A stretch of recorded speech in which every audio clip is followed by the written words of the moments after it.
Yo tout le monde, alors aujourd'hui on se retrouve pour la deuxième vidéo de la chaîne Géotoraptile. La vidéo d'aujourd'hui consistera en un tutoriel comment et où acheter son matériel de terrariophilie sans se ruiner. Alors vous avez tous remarqué que le matériel de terrariophilie neuf coûte extrêmement cher.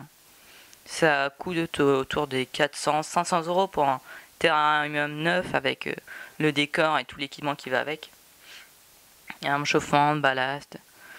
Alors vous voyez c'est extrêmement cher. Alors le meilleur moyen pour économiser, c'est d'acheter en occasion. Puis un des meilleurs sites pour acheter de l'occasion, c'est le Bon Coin. Moi c'est où j'ai acheté personnellement. Alors ensuite on va commencer par une présentation de l'équipement du terrarium. Alors vous voyez une douille avec réflecteur Lucky Reptile, équipée d'une lampe 100 watts Trixie, c'est une lampe halogène. Ensuite nous avons une ballast avec un néon. Le néon, c'est un Zoomed Reptition 10.0, parfait pour les désertiques. Alors ensuite, nous avons deux cachettes, une en rondin de bois pour Godzilla, la plus grosse, et enfin un tronc pour la plus petite, Elesia. Vous voyez pas très bien, mais on voit sa tête ressortir derrière l'autre côté. Je sais pas si vous allez voir, on voit un peu sa tête sortir. Voilà, on la voit. Alors maintenant on va passer à tout ce qui est thermomètre et hygiomètre. Alors nous avons un thermomètre en zone chaude qui affiche 41 degrés. Alors le point chaud il doit y avoir 45 sur la branche.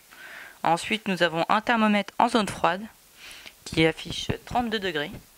Et enfin nous avons un hygiomètre dans le milieu du terrarium qui affiche 45%. Voilà. Alors ensuite, parce qu'il faut bien les nourrir ces deux pogonins, nous avons une gamelle de nourriture qui est remplie actuellement de mâches. Voilà.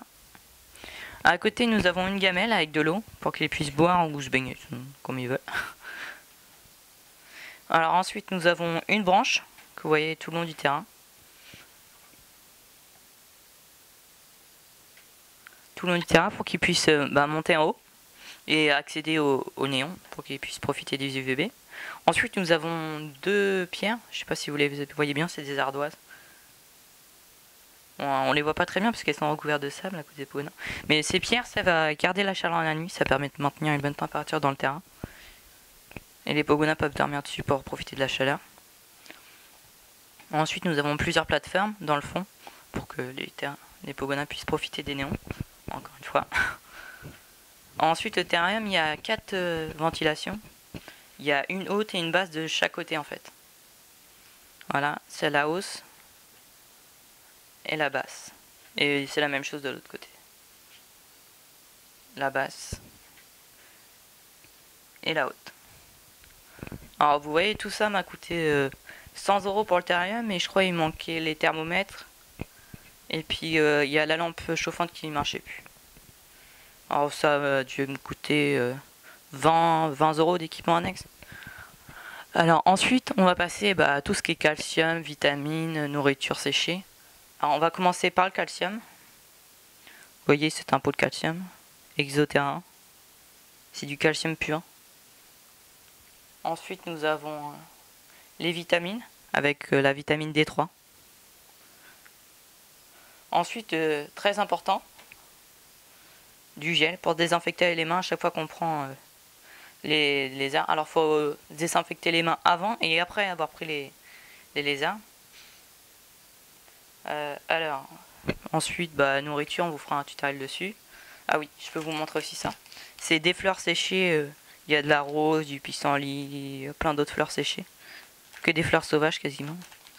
Ça permet de nourrir les pogonins. Quand on n'en trouve pas dans la nature, c'est plus simple. Il suffit de juste humidifier un petit peu avec un pulvérisateur. Et les pogonins adorent ça. Bon voilà, on va se quitter. Ah oui, je voulais vous parler de mes projets avant de nous quitter. Alors dans les projets, il y aura les prochaines vidéos. Alors il y aura un tuto sur la nourriture, comment préparer la nourriture des pogonins. Un tuto sur l'élevage de grillons, parce que c'est plus facile pour les nourrir que d'acheter tout le temps, ça coûte extrêmement cher. Il y aura un autre tutoriel sur comment prendre un pogonin, parce que il ne montre pas forcément en vidéo comment le prendre, Je vous expliquerai bien comment le prendre. Puis voilà, après on verra au fur et à mesure, je verrai pas avec vos demandes ce que vous voulez. Voilà. N'hésitez pas à liker la vidéo, à s'abonner à notre chaîne. Et puis on se retrouve. Salut à tous!